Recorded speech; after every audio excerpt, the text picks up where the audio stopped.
শতভাগ সেবা নিশ্চিত করতে না পারলেও ধীরে ধীরে স্বাভাবিক হতে শুরু করেছে রাজধানীর পুলিশিং কার্যক্রম। তবে পুরোপুরি স্বাভাবিক অবস্থায় ফিরতে আরও সময় লাগবে। সাব্বির আহমেদ জানাচ্ছেন বিস্তারিত।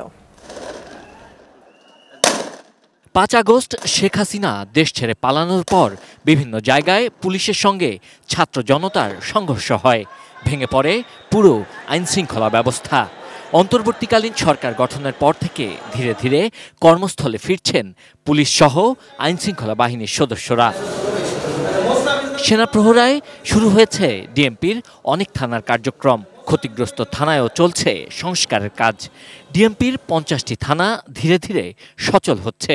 বিভিন্ন অপরাধের ঘটনায় মামলা নিচ্ছে পুলিশ, দেয়া হচ্ছে চুরি, ছিনতাই সহ বিভিন্ন অপরাধের পুলিশি সেবা।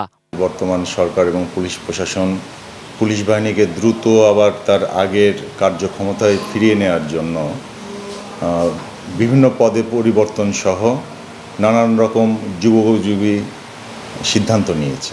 স্থবির অবস্থা ছিল মাঝে আন্দোলন পরবর্তী সময়ে, আমরা দ্রুতই কাটিয়ে ওঠার চেষ্টা করছি এবং অনেকাংশে বলতে পারেন যে আমরা স্বাভাবিক পর্যায়ে ফেরত আসতে পেরেছি।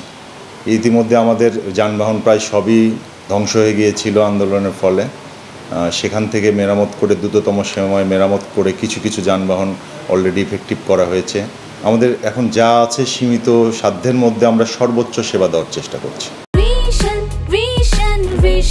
100% কপার কন্ডেন্সারে তৈরি ভিশন ফ্রিজ, তাই গুণে মানে অটুট থাকে বছরের পর বছর। আন্দোলনকারীদের গ্রেপ্তার, নির্যাতনের পাশাপাশি নির্মমভাবে দমন-পীড়নের কারণে পুলিশের প্রতি ব্যাপক ক্ষোভ ও ঘৃণা সৃষ্টি হয় সাধারণ মানুষের। পুলিশ সম্পর্কে সৃষ্টি হয় মারাত্মক আস্থার সংকট, যার ফলে কোথাও কোথাও হত্যার শিকার হয় পুলিশ।